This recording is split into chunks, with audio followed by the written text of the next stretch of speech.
Hola, hola, shalom a todos, ¿cómo están? Abrazo a la distancia, les bendigo y les saludo. Damos gracias a nuestro Padre Eterno por poder estar juntos otra vez en una clase más de la Yeshiva de raíces hebreas. Y bueno, hemos estado hablando acerca de el tema de la salvación. Hoy sería la tercera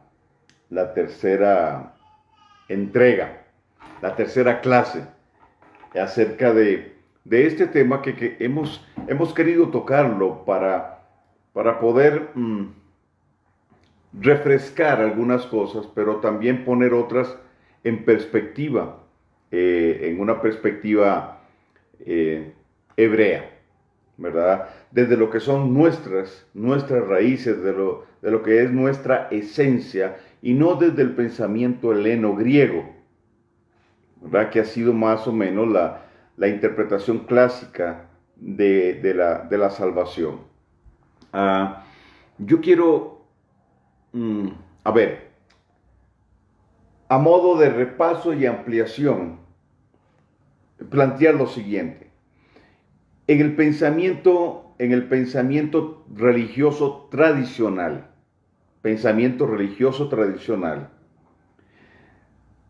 la tendencia es a segregar o a separar por eventos. Es decir, analizar la dinámica de vida de un creyente, la intervención de Dios, ¿verdad? Como por segmentos.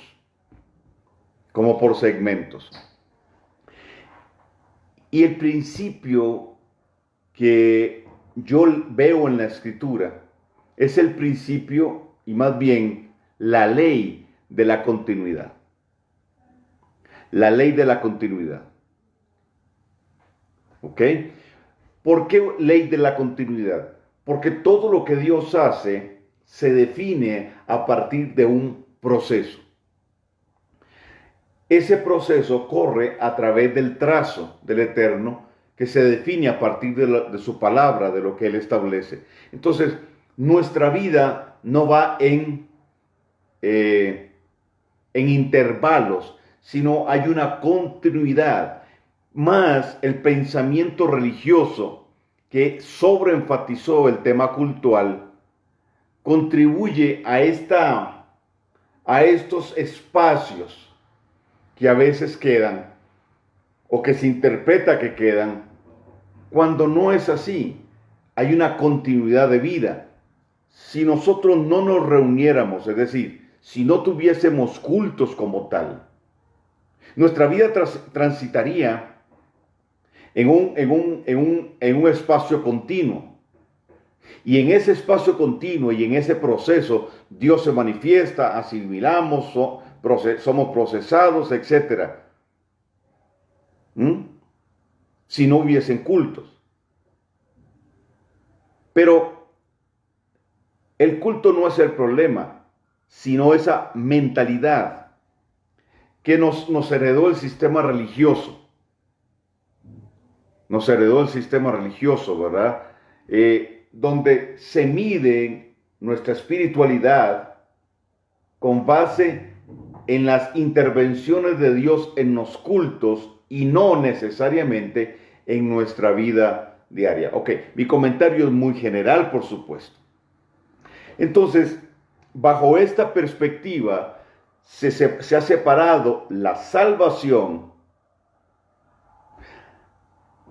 el nuevo nacimiento y la llenura del Espíritu como si fueran tres eventos aislados y una experiencia que es totalmente evolutiva, pero también que es pública, que tiene una connotación espiritual muy profunda, que es el tevilá, el bautismo.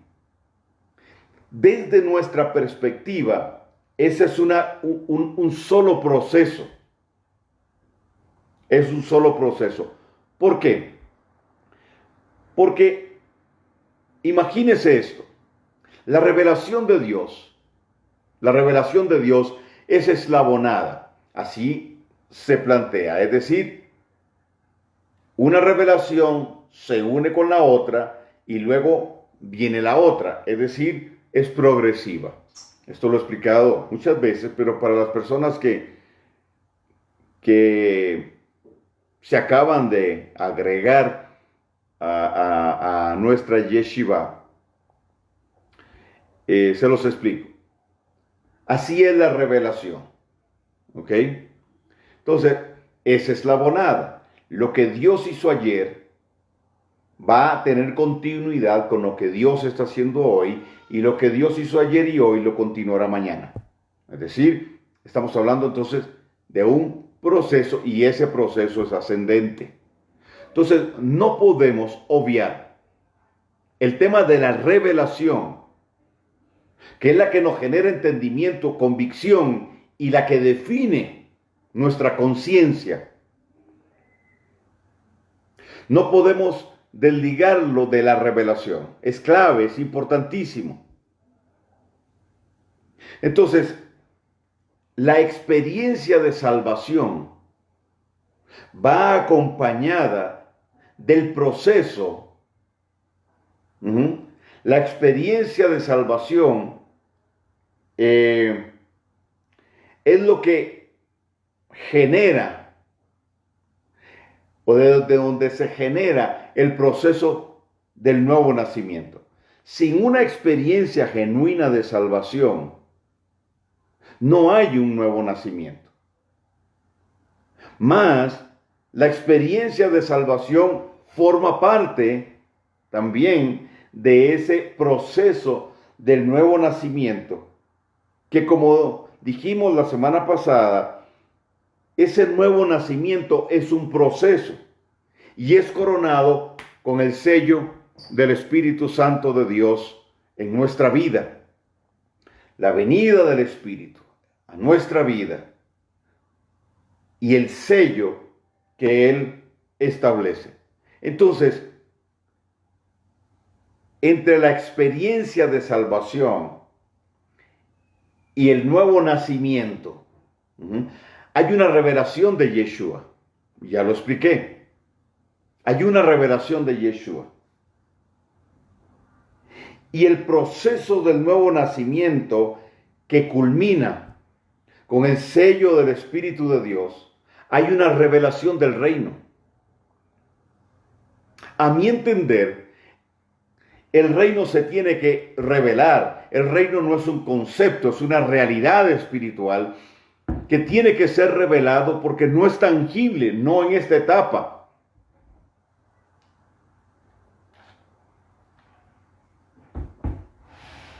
Hoy no tengo café, hoy tengo agua con jugo, agua con limón, con jugo de limón. ¿Ok? Porque si nosotros revisamos, y si usted es nuevo, si usted no ha estado en el sistema religioso, pues bendito Dios. Pero si nosotros revisamos, la religión no ha hablado del reino. De hecho, pues hay sectores donde hablar del reino es una mala palabra. Uno puede ser catalogado de hereje, de ser hereje por hablar del reino.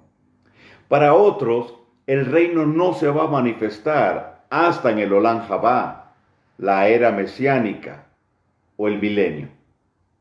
Entonces, ahorita estamos en una etapa pre-reino, lo cual yo no comparto, porque si Yeshua dijo, yo estaré con ustedes todos los días hasta el fin del tiempo, desde hasta que se cumpla el ciclo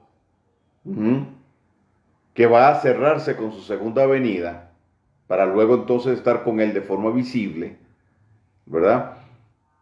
Si Él está con nosotros, si Él prometió estar con nosotros, y Él nos trajo al Espíritu de Dios, y entendemos que el Espíritu de Dios, Yeshua y el Padre son el mismo. Y luego vamos a hablar acerca de esto, ¿verdad? Porque no existe Trinidad, no hay dualidad, ¿verdad? No es dual, sino tiene que ver con Yeshua, es Adonai. Y el Ruach HaKodesh es el Espíritu de Dios. Pero ok, entonces, ¿a dónde voy con esto? La experiencia, entonces, dentro del pensamiento de algunos, ¿sí? El reino se va a manifestar hasta allá, pero nosotros hoy, si está el Espíritu de Dios en nosotros, y Yeshua dijo, yo estaré con ustedes, y Él es el Rey del reino, entonces el reino está en mí, por tanto yo represento al reino y yo soy el reino. Que en esta etapa el reino no es visible es una cosa, pero que no esté es otra, físicamente. Sí está, pero se manifiesta a través de nosotros. Pero en la etapa milenial el reino va a ser visible. Yeshua gobernará las naciones desde Jerusalén. Y no estoy hablando de Jerusalén, la ciudad que hemos conocido, sino la nueva Jerusalén asentada ahí.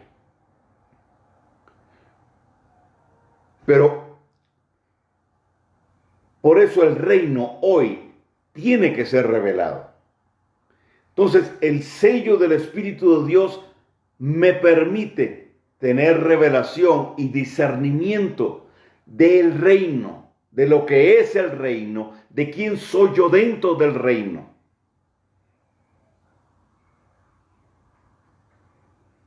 Después de ese sello, entonces viene el proceso de crecimiento, viene el proceso de maduración.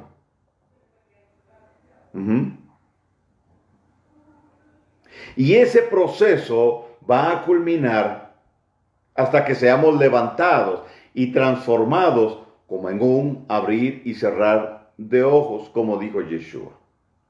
Como explica Pablo en Tesalonicenses. Entonces, después de que el reino se nos ha revelado, ¿verdad? O en el proceso de revelación del reino, la llenura del Espíritu, las arras, ¿ok? Ese adelanto que nos garantiza la plenitud allá adelante. Entonces, entro en una dinámica ahora, ya no de nuevo nacimiento, sino porque ya nací de nuevo, ya fui sellado, sino ahora entro en el proceso de hacer morir lo viejo para que lo nuevo tome lugar. Porque con el nuevo nacimiento entonces se definen las dos naturalezas y empieza una batalla interna, la vieja naturaleza contra la nueva naturaleza. Entonces, cuando una persona no ha nacido de nuevo, no está experimentando plenamente y mucho menos conscientemente esa batalla de la nueva y la vieja naturaleza. No hay una conciencia plena de esa lucha interna. Más con el sello y el proceso de llenura que inicia ahí. Recordemos que la llenura del Espíritu es un proceso. Entonces viene la conciencia de esa lucha y justamente por esa lucha o para esa lucha también es la llenura del Espíritu. Entonces, a mayor llenura, menos fuerza tendrá la vieja naturaleza y más fuerza tendrá la nueva. El hombre interior se va a afirmar, como le llama el apóstol Pablo. Entonces, te estoy hablando de 4 etapas que están eslabonadas, ¿sí? Y las 2 primeras no tienen un tiempo definido, ni hay acciones que las determinen, como una oración de fe, por ejemplo. Señor, yo te recibo como mi Señor y Salvador. Esa es una simple oración que en el mejor de los casos, cuando hay una buena voluntad, sí, claro, es parte de, afirma un compromiso, pero no me garantiza salvación y nuevo nacimiento.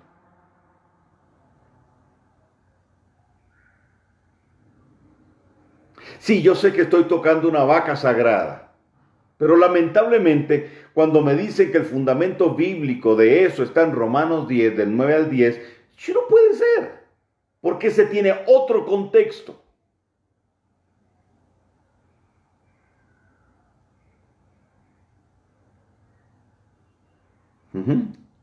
Ok.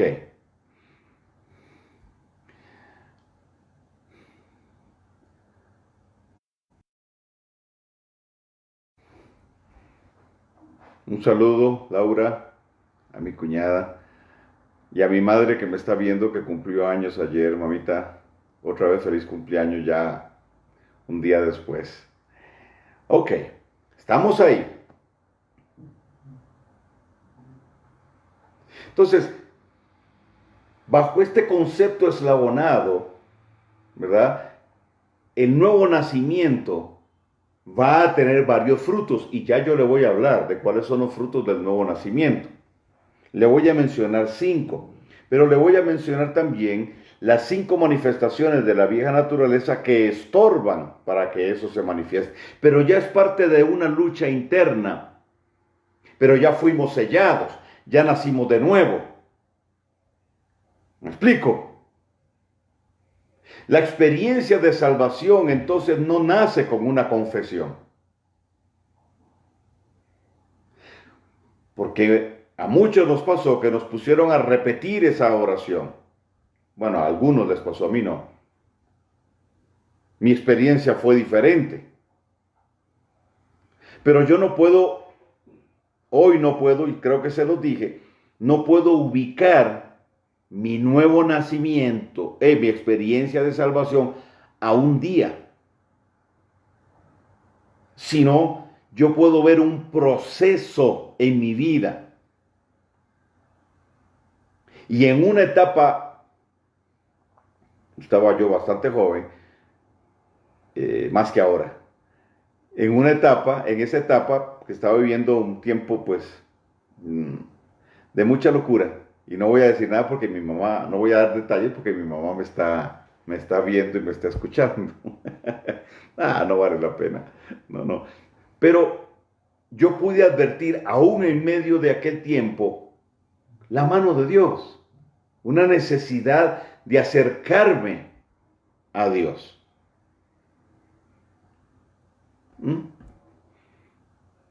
Entonces, no podemos establecer esta experiencia, esta otra, no. Hablando de salvación, del nuevo nacimiento y de la llenura del Espíritu. Es un proceso. Entonces hay personas que por X razón tienen 3 y 4 años y no han nacido de nuevo, porque no están los frutos de ese nuevo nacimiento.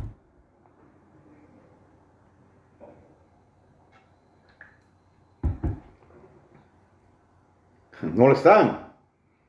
Ahora usted preguntará por qué. No sé. No hay fórmula. Esto no es de fórmulas. Esto es de procesos, de estudio, de ver. Ok. Entonces, cuando el Espíritu de Dios sella con las arras, como lo vimos la semana pasada, entonces viene el proceso de crecimiento, de madurez, la transformación. ¿Okay? Y esa lucha interna que ahora sí entonces somos conscientes de la lucha de lo viejo contra lo nuevo. Ajá. Pero luego entonces, este proceso tendrá fin cuando seamos transformados en un abrir y cerrar de ojos y entremos a la plenitud física y visible del reino milenial. Transformados en otra condición física, emocional, mental, espiritualmente y en otro ambiente también.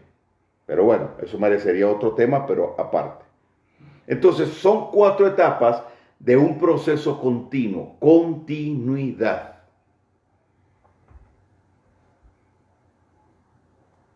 ¿Ok?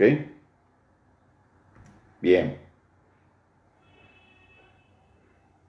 Entonces ve, el apóstol Pablo nos habla de esas dos naturalezas. Una de ellas es caída, una naturaleza caída. Y recuerden que yo estoy aquí, estoy hablando de cosas básicas, pero desde una perspectiva que llamo hebrea, no helena, no bajo el sistema religioso. Entonces, una naturaleza es la naturaleza caída, lo que Pablo le llama la naturaleza adámica, en nosotros. El proceso de redención y el nuevo nacimiento, entonces me da una nueva naturaleza. La vieja naturaleza es crucificada y muere. Muere en el sentido legal. Porque esa vieja naturaleza estaba condenada por el pecado que generaba a morir. Entonces, usted y yo teníamos que morir. Porque la paga del pecado es muerte, mas la dádiva de Dios es vida eterna en Yeshua. Entonces, Yeshua muere por nosotros. Así como en el tabernáculo y en el templo luego, el animal moría en sustitución del pecador. Eso es gracia de Dios, pero también un anticipo, una sombra, es decir, un anuncio profético de lo que vendría. Yeshua muere por nosotros. En lugar de morir nosotros, Él muere.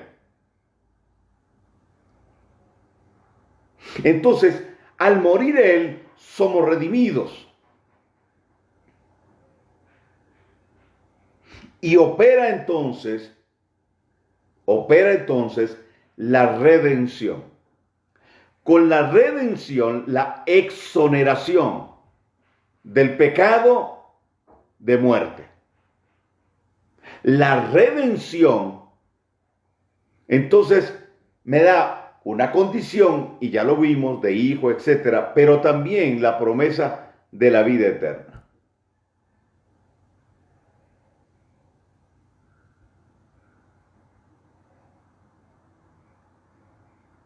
Sí, vida eterna. Así está establecido. ¿Ok?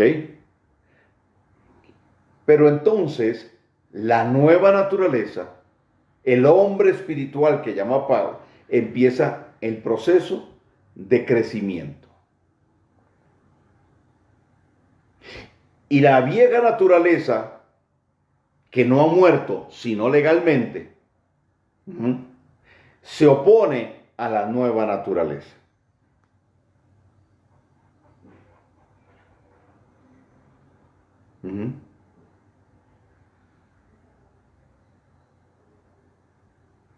¿Estamos? Ok.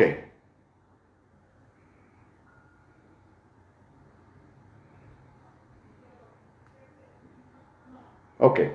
Ahora, vamos a leer dos pasajes. Uno en Efesios 4, 22 y 23.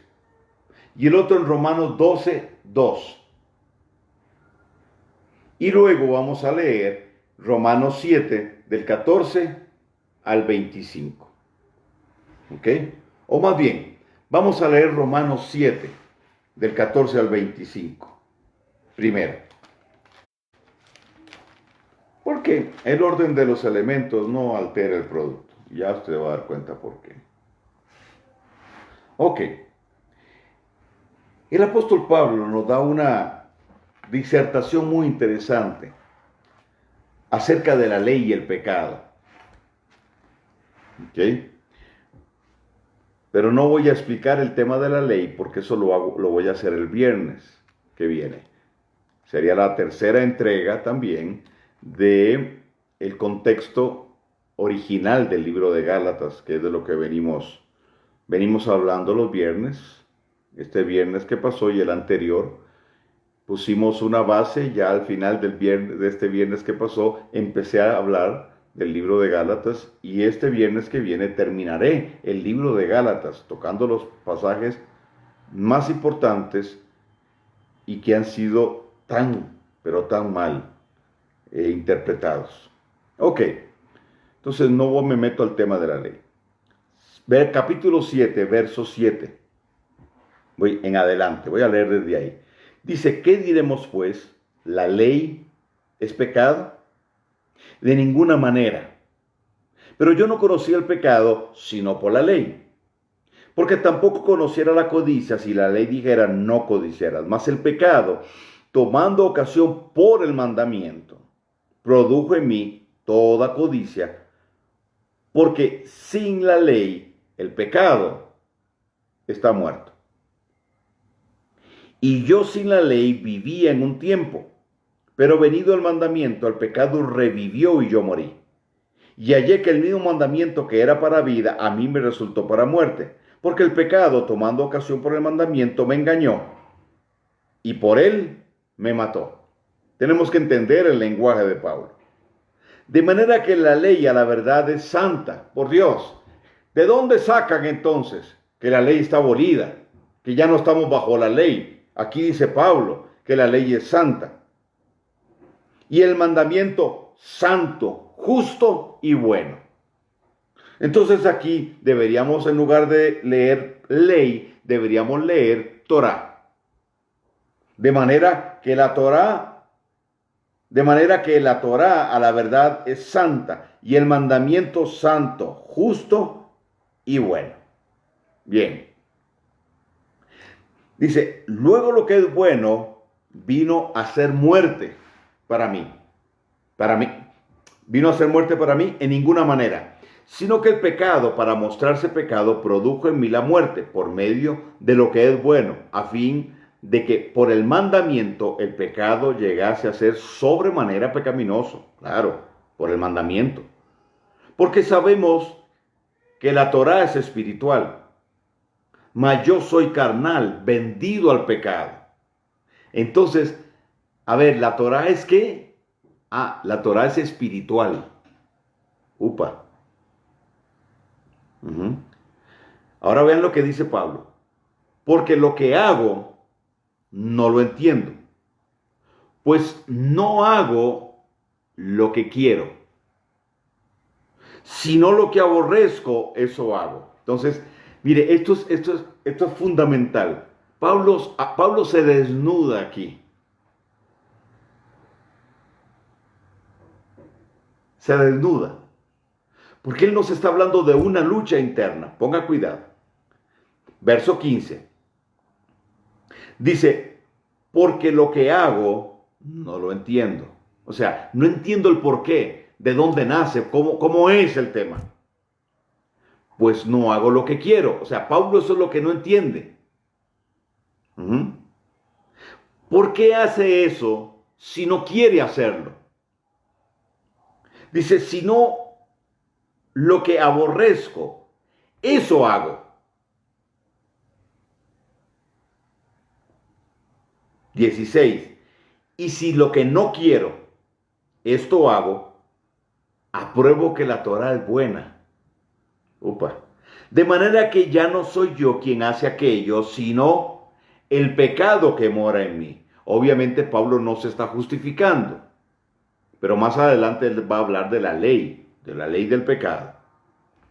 De manera que ya no soy yo quien hace aquello, sino el pecado que mora en mí. Y yo sé que en mí, esto es, en mi carne, ahí lo explica, no mora el bien, porque el querer el bien está en mí, pero no el hacerlo. Porque no hago el bien que quiero, sino el mal que no quiero, eso hago. Y si hago lo que no quiero, ya no lo hago yo, sino el pecado que mora en mí. Así que, queriendo yo hacer el bien, hallo esta ley.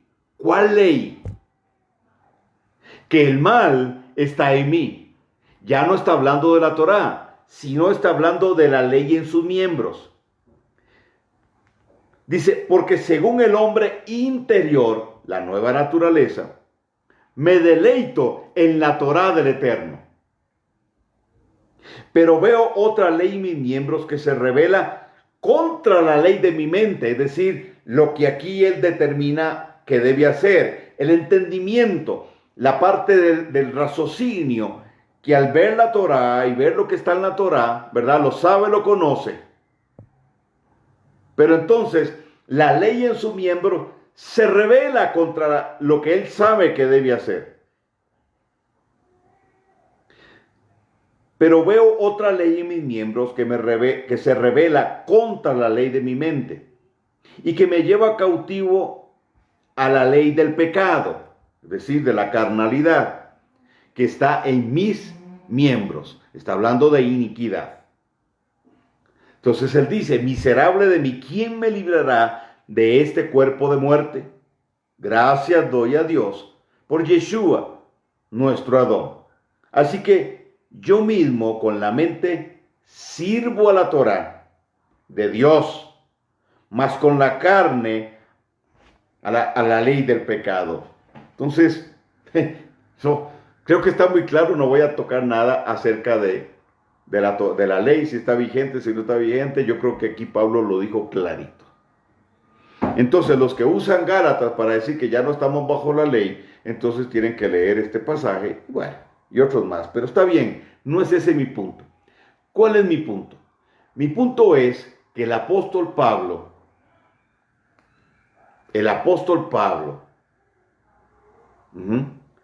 está planteando una lucha interna entre lo carnal, la vieja naturaleza, y el hombre espiritual, el hombre interior, el hombre que nace justamente por el nuevo nacimiento. Una lucha interna. Entonces Pablo dice que él haya una ley en sus miembros que lo lleva cautivo al pecado.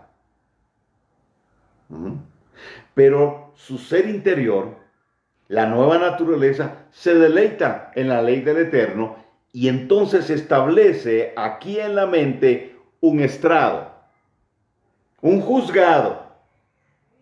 Entonces una parte de él dice, esto es lo que hay que hacer, porque la Torá lo dice. Pero la otra parte dice, no lo voy a hacer, me rebelo contra eso, la naturaleza caída. Entonces, a lo mejor muchos han visto esa fábula de Disney, lamentablemente, donde aparece un angelito por aquí y un diablito por aquí, y los dos le hablan a Pluto al oído, ¿verdad? El diablito obviamente para que haga lo malo, pero el angelito para que haga lo bueno. Pero realmente no hay tal cosa. Estamos hablando de concupiscencia, estamos hablando de nuestra naturaleza y su tendencia a hacer el mal.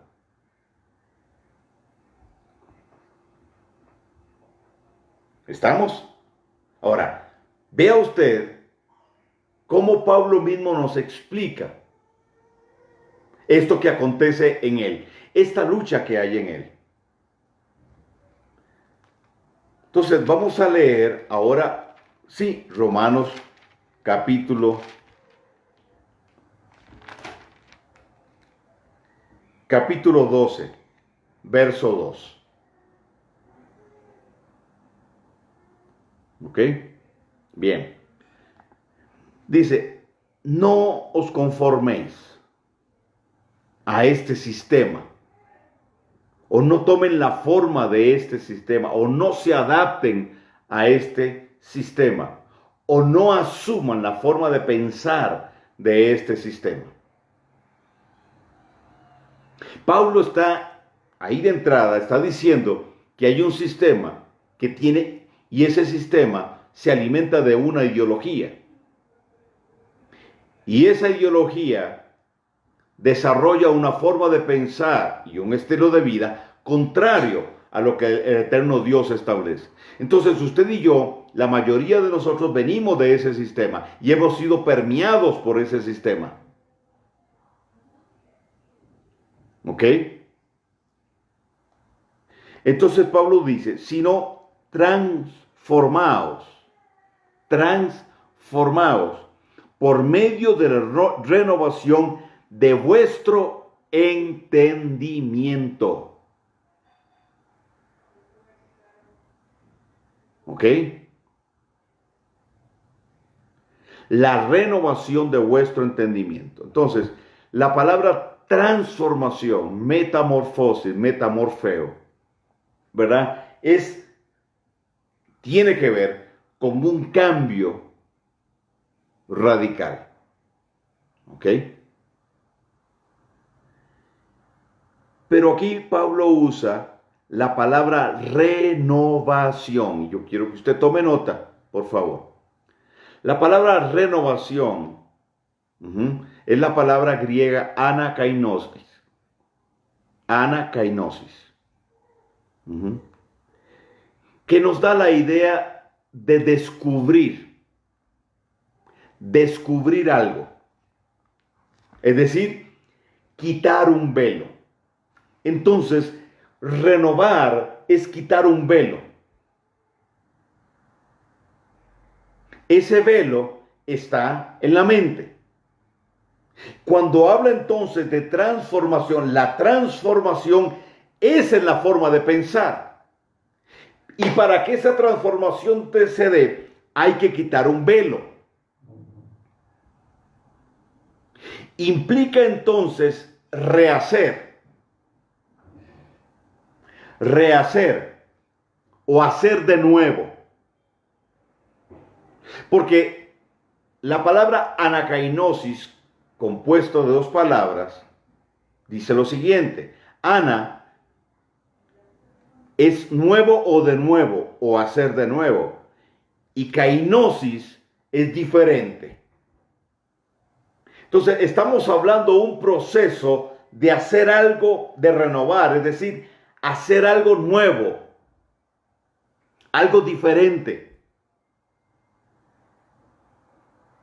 ¿A través de qué? Del metamorfo o metamorfosis. De esa transformación. Y en esencia tiene que ver con mudar, con cambiar la forma de pensar, romper, quebrar los patrones de pensamiento. Entonces, es cambiar el diseño del sistema de este mundo, su ideología. Entonces, ¿cuál es la idea de renovar la mente? Si seguimos leyendo, Pablo nos lo dice. No os conforméis a este siglo, sino transformaos por medio de la renovación de vuestro entendimiento, para que comprobéis cuál sea la buena voluntad de Dios, agradable y perfecta. Entonces, si usted y yo queremos conocer cuál es la buena voluntad de Dios, que es agradable y es perfecta, necesitamos el proceso de transformación para quitar aquellos velos que no me dejan ver con claridad lo que el Eterno quiere. Ponga cuidado. Si yo salgo a la calle y me pongo un velo, bueno, hoy casi que andamos así, ¿verdad? Con la bendita máscara esa. Pero si yo me pongo un velo y ese velo es translúcido, yo voy a ver distorsionada la realidad. Si yo le agrego más y más velos, más será la distorsión de esa realidad. Bueno, metafóricamente hablando, los velos representan esa forma de pensar que adquirimos en casa, que es producto de la idiosincrasia de nuestra ciudad, de nuestra nación. Es una mentalidad que se formó y se forjó a través de los tiempos, que riñe con la palabra del Eterno. Porque cuando hablamos de nuestras culturas, tenemos que hablar de ideología. La ideología costarricense, la ideología venezolana, cubana, etc. O sea, la forma de pensar que va a determinar la forma de interpretar las circunstancias.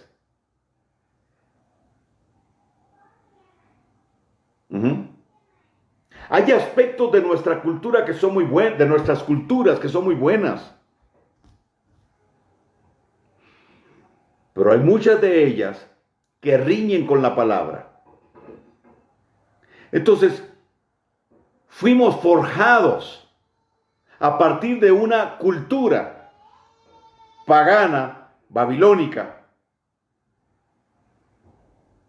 Crecimos bajo esa mentalidad que alimentaba nuestra vieja naturaleza y creó una estructura de pensamiento.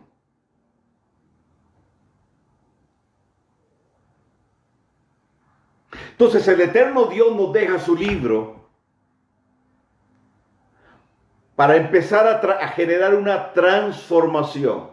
La revelación de Dios es la que va a remover esos velos para yo poder ver las cosas desde su perspectiva, para que mi mente sea transformada y mi corazón se incline a Él y la vieja naturaleza entonces pueda morir en sus deseos, en su concupiscencia, en su inclinación.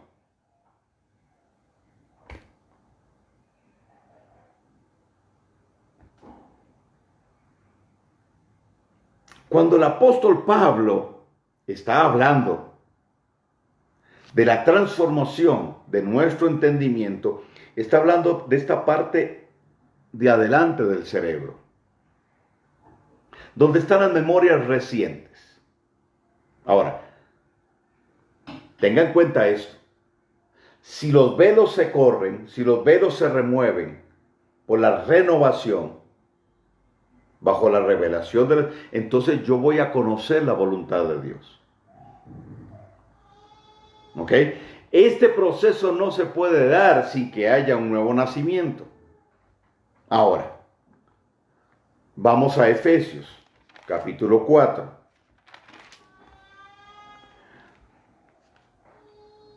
Versos 22 y 23. Ponga cuidado. Dice, en cuanto a la pasada manera de vivir, despojaos del viejo hombre, que está viciado conforme a los deseos engañosos. Ahora ve la clave aquí. Dice, y renovaos en el espíritu de vuestra mente. Aquí la palabra renovar ya no es anacairosis, sino es ananeo. Porque tiene que ver con el espíritu de nuestra mente, tiene que ver con aquella esencia primaria, tiene que ver con las primeras improntas, es decir, aquello que nos improntó en las edades tempranas, desde el vientre, más o menos 5, 6, 7 años. Todo lo que nos sucedió ahí nos improntó positivamente o negativamente.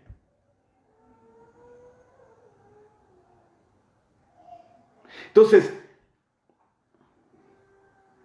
cuando el apóstol Pablo habla de renovación en el espíritu de la mente, está hablando de esta parte de atrás del cerebro, que es donde están las memorias pasadas, aquellas improntas, aquello que nos improntó, que nos marcó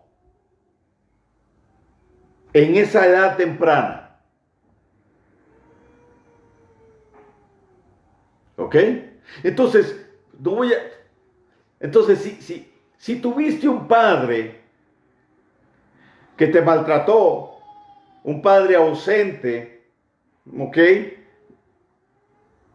En sus diferentes manifestaciones, un padre ausente o un padre maltratador, la impronta que está ahí. Y cuando tú vienes al Señor, si no sanas eso va a afectar tu relación con Él. Que no quiero entrar ahí porque ese sería otro tema. Pero más o menos eso es lo que te estoy hablando. Si tu infancia fue de mucha pobreza, esa etapa fue de mucha pobreza, entonces obviamente hoy vas a tener un conflicto para creerle a Dios. Si no sos sano, y Dios sana todo eso, se lo aseguro. Si exponemos nuestro corazón, nuestra vida, Dios lo sana. Pero lo que estoy tratando es de señalarle que hay un proceso, que hay algo que se va a manifestar por causa de lo que está acá. Entonces, ¿qué nos está diciendo el apóstol Pablo? Oiga bien, míreme bien. El apóstol Pablo nos está diciendo, aquí, en mi consciente, donde mis memorias recientes no me generan tanta resistencia y yo puedo manejar racionalmente el tema, aquí yo quiero. Entonces, yo sé lo que debo hacer. Lo tengo claro, sé lo que la Biblia dice. Y trato de hacerlo, pero por lo que está aquí improntado, una resistencia para poder hacerlo. Mi ser espiritual le habla y decodifica lo que el Eterno quiere decir, y mi mente tiene un fruto. Entonces yo puedo hasta explicar el pasaje. Pero a la hora de implementarlo, tengo una resistencia que no es el diablo. Es nuestro enemigo interno. Esa vieja naturaleza se alimenta de la impronta del pasado. Entonces Pablo dice, lo que quiero hacer, no lo hago. Mas lo que sé que no debo hacer, eso termino haciendo. Y por eso él dice, miserable de mí, ¿quién me librará de este cuerpo de muerte?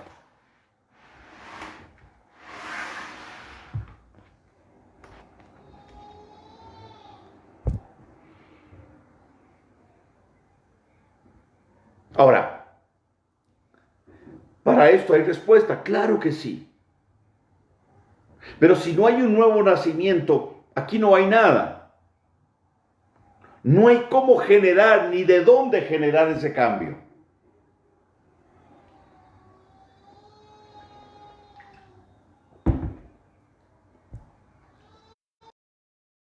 ¿Explico? Y obviamente la revelación de Dios para alumbrar las áreas oscuras. El Espíritu de Dios que nos guía, que nos redarguye. La adoración, alabanza, ayuno, oración. Todo eso es clave para que esto se dé.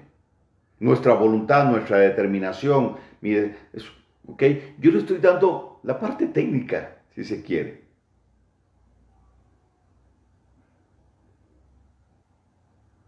¿Ok? Entonces tenemos la lucha de dos naturalezas. Entonces, por el pecado, es natural. Es natural que usted peque. Ahora, entiéndame bien. Natural en el sentido de que es la tendencia de esa vieja naturaleza. No se justifica, solo que es la tendencia. ¿Ok?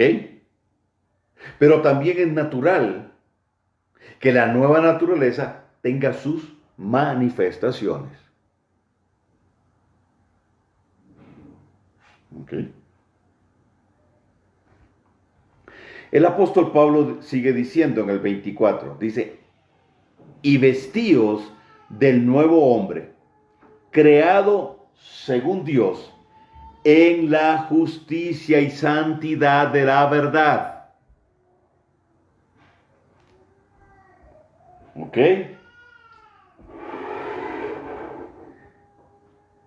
Llegó la asistencia. Bendito Dios. Y casi que tengo una oración para eso. Bendito tú, Señor Dios nuestro, Rey del universo, que hace salir café de la tierra. Los que no toman café en el cielo van a tener problemas, porque solo va a haber café ahí. Solo le estoy dejando pensar. Le estoy dejando que usted medite en esto. El tema no es andar con el látigo y dándonos tan en la espalda. No, no, no. Tenemos que ser balanceados. Estamos en proceso. Somos un producto no terminado. ¿Ok? Estamos en el proceso de cambiar, estamos en el proceso de transformación. El proceso en esa primera etapa que les mencioné es del nuevo nacimiento. En esta segunda etapa que les estoy mencionando, es donde se manifiesta la lucha interna, es que muera lo viejo, para que lo nuevo tome lugar. Entonces Pablo dice, verso 23, leo otra vez, y renovados en el espíritu de vuestra mente. Dice, y vestíos del nuevo hombre, creado, el nuevo hombre creado, según el Eterno, en la justicia y la santidad de la Torá, de la verdad. ¿Ok? Entonces tenemos dos naturalezas que nos afectan.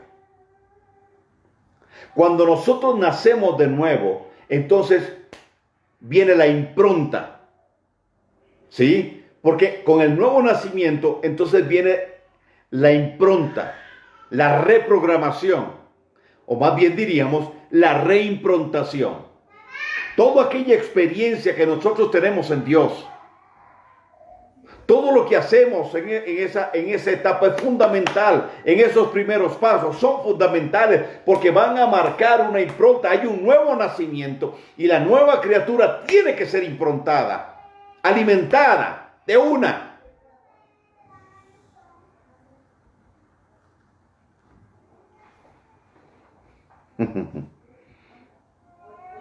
Entonces, tenemos dos naturalezas. Tenemos dos naturalezas. Entonces, la nueva naturaleza va a empezar a dar sus frutos. Cuando hay un nuevo nacimiento, esa nueva naturaleza nos despierta a Dios. ¿Qué implica nos despierta a Dios? Somos conscientes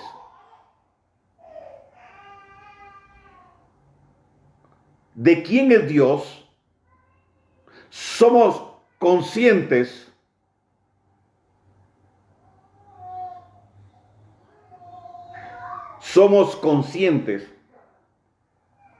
de quiénes somos en Él. Por eso hablamos de legalidad de hijos. Porque si hay conciencia de que somos hijos, entonces podremos tener crisis, pero nunca cuestionar que somos hijos de Dios. Cuando hay un nuevo nacimiento, entonces yo no pongo en duda que soy, ya nací de nuevo. Y aun cuando hay una lucha, en el fondo hay una certeza, soy hijo de Dios y punto.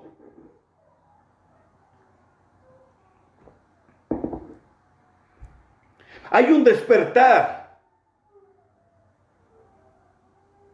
Porque una construcción de identidad se ha dado. Por eso hablé, salvación es la construcción de una identidad. Pero también el nuevo nacimiento me trae el beneficio de poder interpretar los códigos divinos y de responder entonces a Dios. Lo que Pablo está diciendo es parte de esta respuesta. Yo le quiero responder a Dios. Yo quiero agradar a Dios.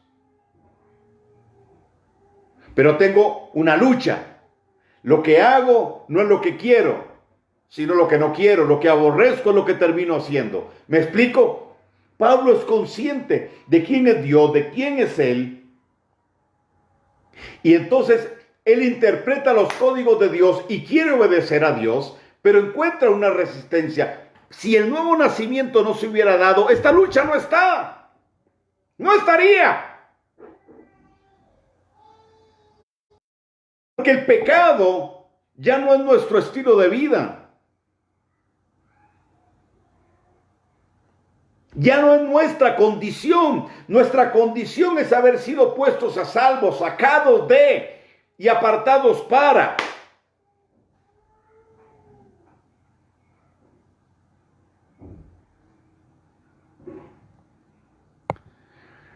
Manuel Elliot, no entiendo la insistencia con el Yetzer Hara.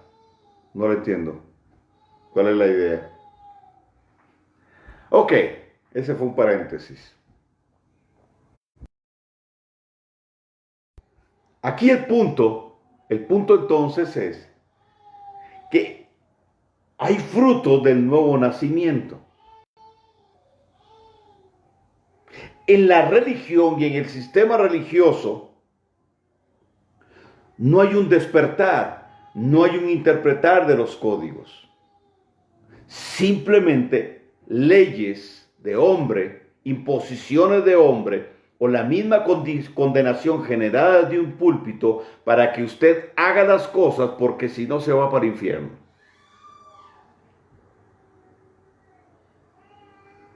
El otro punto es la revelación de la Torá. Empezamos a tener revelación de la Torá, entendimiento de lo que el libro dice. Revelación, la sustancia, la vida empieza a generar la transformación y empezamos a ver cambios. Y yo no estoy hablando de que usted fumaba marihuana y ahora ya no fuma, que usted era alcohólico cuando no conocía y ahora ya no lo es. No, yo no estoy hablando de esos cambios. Y bendito Dios por eso. Yo no estoy hablando de esos cambios. Estoy hablando de cambios en nuestro carácter, cambios en nuestro temperamento, cambios en nuestra forma de pensar, cambios en nuestros paradigmas, cambios en cómo vemos, en nuestra cosmovisión, cómo vemos, cómo interpretamos y cómo reaccionamos ante las circunstancias. A eso me refiero. Entonces la vieja naturaleza se opone a Dios, resiste a Dios. Por eso Pablo dice que hay que renovarla, porque con la renovación pierde fuerza la vieja naturaleza que se opone. La revelación, la renovación de la mente me va a permitir conocer la voluntad de Dios. La vieja naturaleza se va a oponer a eso. Va a resistir que yo pueda interpretarlos. ¿Cómo? Se interpone trayendo la racionalidad, llevando todo a un plano racional o a un plano de escepticismo. Y el escepticismo lo que esconde es la ignorancia. Lo contrario, lo que la vieja naturaleza hace para que la revelación de la Torá no venga, no se establezca, es el estupor. El otro fruto del nuevo nacimiento es la capacidad de obedecer a Dios, iniciando con una decisión y con una determinación, y el intento de, porque no siempre somos 100% efectivos obedeciendo, pero la disposición, el deseo está ahí. Pero la vieja naturaleza, resiste con la rebeldía. La obediencia es resistida por la rebeldía. El quinto fruto del nuevo nacimiento es entrar en una dimensión de emuná. Y recordemos que el griego traduce fe de la palabra pistis, que es creer simplemente. Pero en el hebreo, fe es emuná. Y emuná tiene que ver con una fe obediente, es decir, con la capacidad de obedecer, de ser leal, de ser fiel. entre otras entre las 9 características de emuná: fidelidad, lealtad y la capacidad de obedecer. Una fe obediente.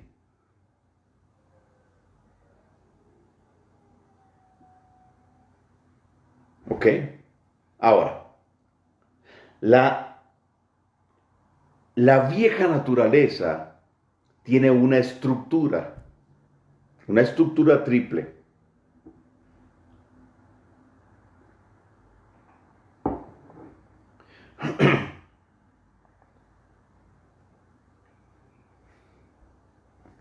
Número 1, lujuria. Número 2, rebeldía. Y número 3, soberbia. Se la repito: lujuria, rebeldía y soberbia. Esa es la estructura de la vieja naturaleza.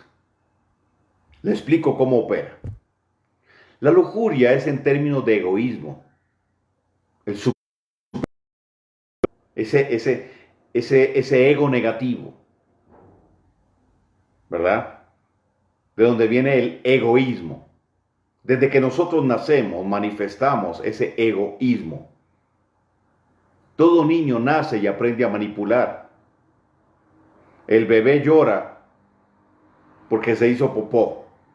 Entonces, el papá viene y cambia al bebé. Se cambia al bebé, se le quita el popó. Entonces, ya está limpio y ahora entonces el bebé llora. ¿Por qué llora? Bueno, porque tiene hambre. Entonces se le da el pecho o el tetero, o el chupón se dice en mi país, ¿verdad? Lo que sea. Se toma su leche. A los que le dan leche.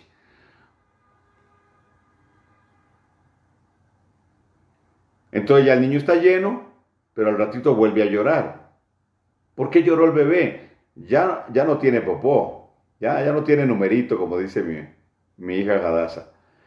Ya está llena, ya tomó su lechita, sea de pecho o de la otra. Y ahora entonces, ¿por qué está llorando? Porque se acostumbró a la atención y sabe que si llora, tiene a papá o a mamá ahí o a los dos. Ahora, ¿usted cree que cuando crecemos eso cambia? No cambia. Esa esencia sigue ahí.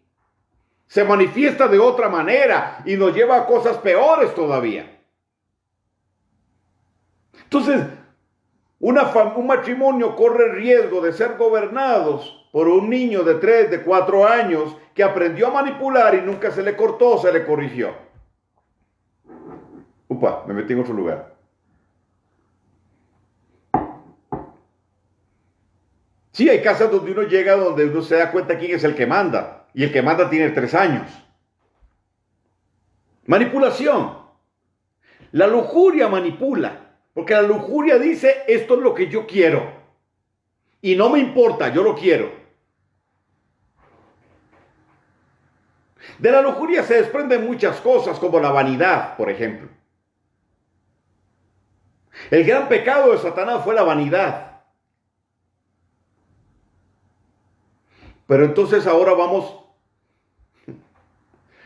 pasamos, sí, la lujuria tiene otros aspectos, por ejemplo, los aspectos de perversión sexual, claro que sí, pero nace de ahí, de lo que yo quiero, del egoísmo, de ese vacío afectivo, del rechazo, del canje inconsciente sexo-afecto, etc. Toda la lujuria dice, yo quiero. Ahí entra en juego la rebeldía. Porque si lo que la lujuria quiere es prohibido, no se puede o no se debe, la rebeldía dice, tranquilo, no hay problema. Yo rompo la regla. La lujuria siempre va a querer lo que no se puede.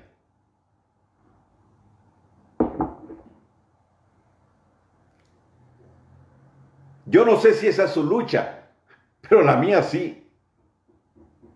Lo que mi vieja naturaleza quiere, casi siempre no está alineado con lo que la Torah dice. Entonces la rebeldía dice, hey, tranquilos, yo resuelvo, yo quebranto la regla, vamos, hagámoslo.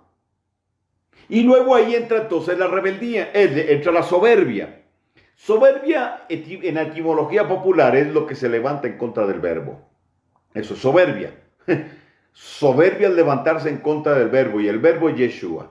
Tiene que ver con la Torá. Entonces, soberbia es el autogobierno.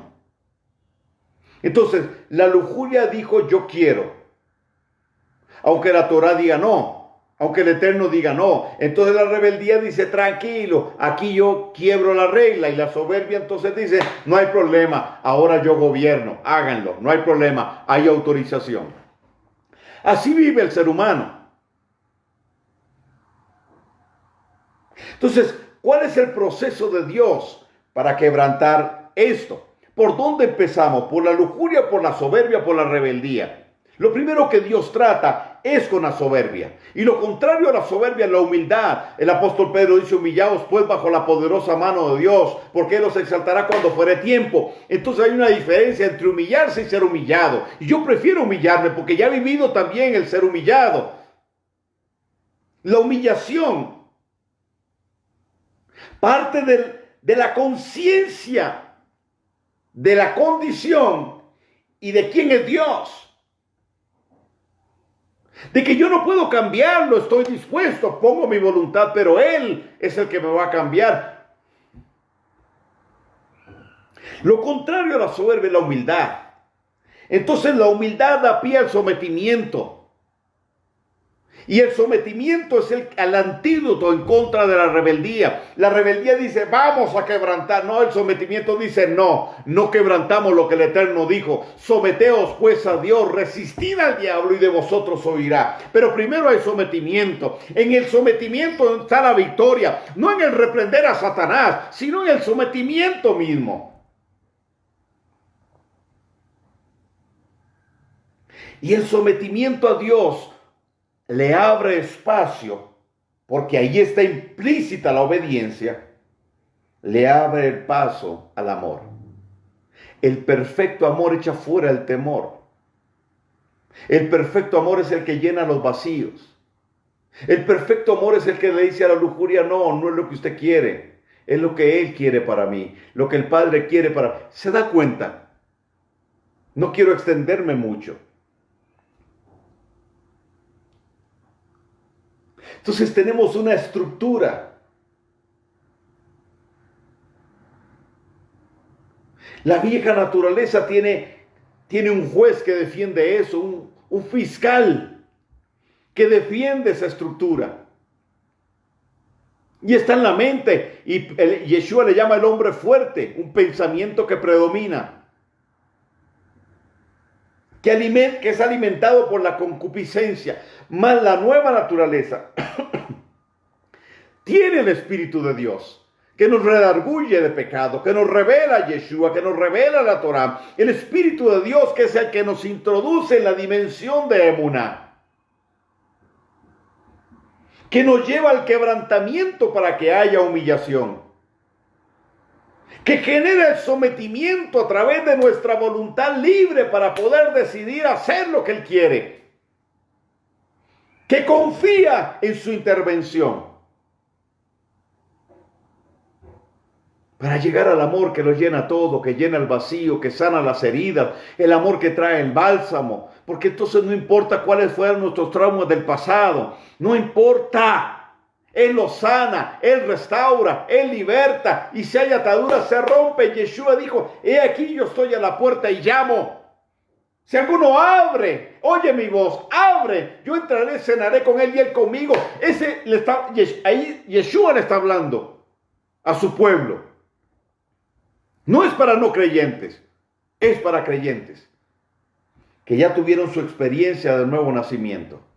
Entonces, ¿de qué te estoy hablando? Te estoy hablando de la lucha después de que viene el proceso del nuevo nacimiento. Solo se puede dar si hay el sello, las arras del Espíritu, si la llenura ya empezó a tomar lugar. Entonces, cada proceso de renovación de la mente, cada momento donde el Espíritu nos lleva a ser renovados, entonces la llenura toma más lugar. Recuerde que la llenura tiene que ver primero, remueve.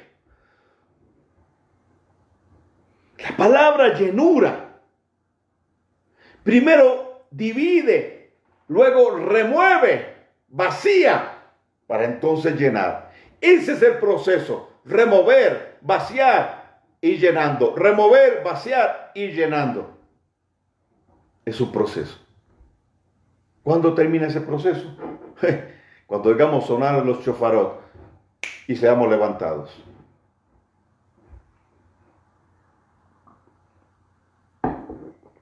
Eso dice Pablo en Tesalonicenses, que seremos levantados. Ahora, no para ir a vivir al cielo, ojo, porque vamos a descender con Yeshua a la batalla de Armagedón. Ahí vamos a estar. Yo quiero estar ahí. Yo quiero cortar más de una cabeza.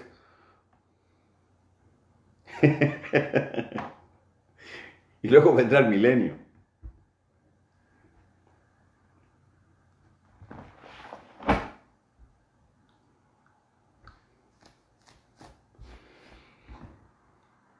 Usted se estará preguntando, ¿y qué tengo que hacer? Lo que ya usted sabe hacer: orar, buscar de Dios, dejar que la palabra le dé la vida y le remueva, que haya revelación, para que haya un desplazamiento de los viejos patrones de pensamiento, que los velos sean quitados. Eso. Es que yo, de ahí entonces no puedo servirle a Dios. No. Usted puede servirle a Dios en la condición en la que está. Porque tu condición no anula tu posición.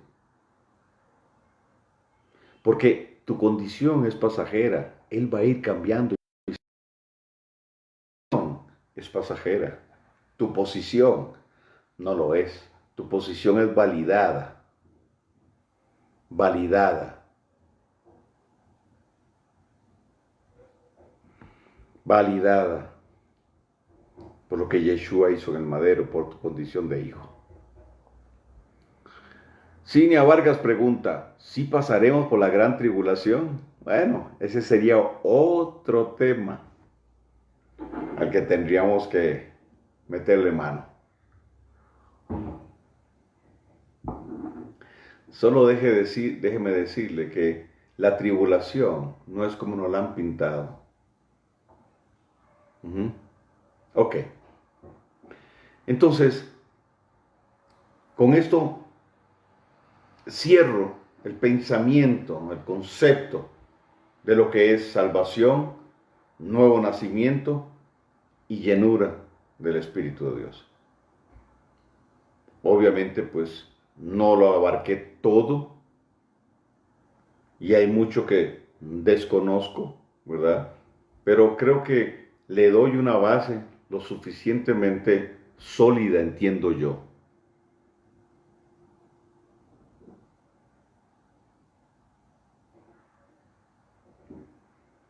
¿Okay?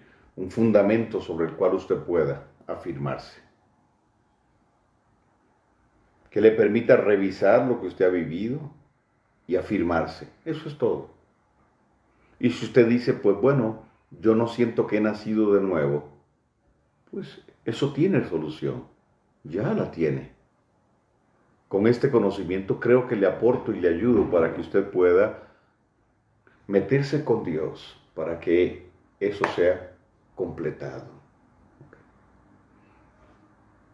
Y también poder entender esa lucha interna que vivimos y saber que lo que usted haga que no debe hacer va a alimentar una de esas 3 áreas de la vieja naturaleza.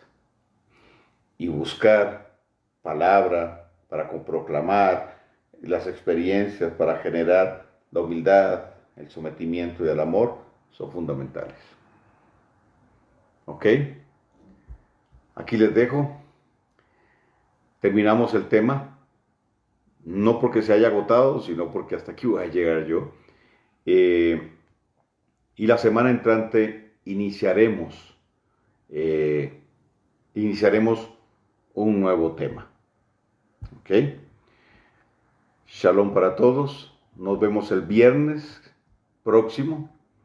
Vamos a continuar con el estudio sobre el contexto original de Gálatas, ¿verdad? Estamos tocando este tema y como lo he dicho y lo voy a seguir diciendo, no por una reacción a todas las críticas que estamos recibiendo, ¿verdad?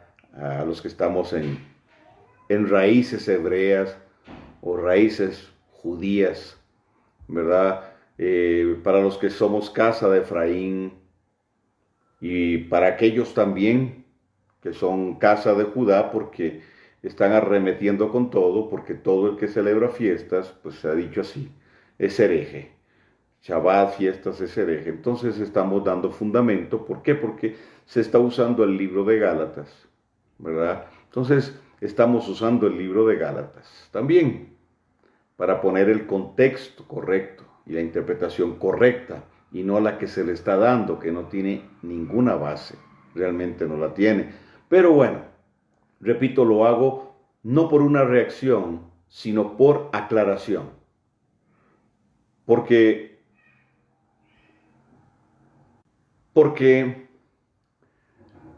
los argumentos que se están empleando no son válidos, porque se habla de judaizantes y aun cuando sí los hay, pero muchos de nosotros no lo somos, no estamos en ese renglón.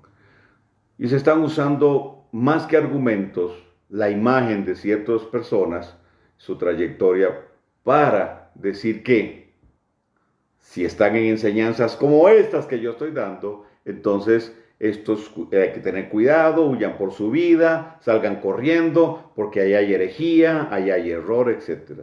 Si usted considera que en algo de lo que yo dije hay error, por favor me lo escribe, ¿verdad? Porque estaría feliz de poder corregir. Se lo aseguro, no es falsa humildad. Es así, ¿ok? Pero bueno, repito, lo hacemos no por reacción, sino por aclaración y también por el profundo compromiso que tenemos con muchas personas a las cuales les hemos dicho, estamos de regreso a nuestro origen, a nuestra genuina identidad que no está con Constantino en el siglo III, ni su séquito, que no está con Lutero, un antisemita, sino está con el pueblo del Eterno, porque de los dos pueblos, casa de Judá y casa de Israel, o casa de Efraín, él hizo un solo pueblo. Bien, les abrazo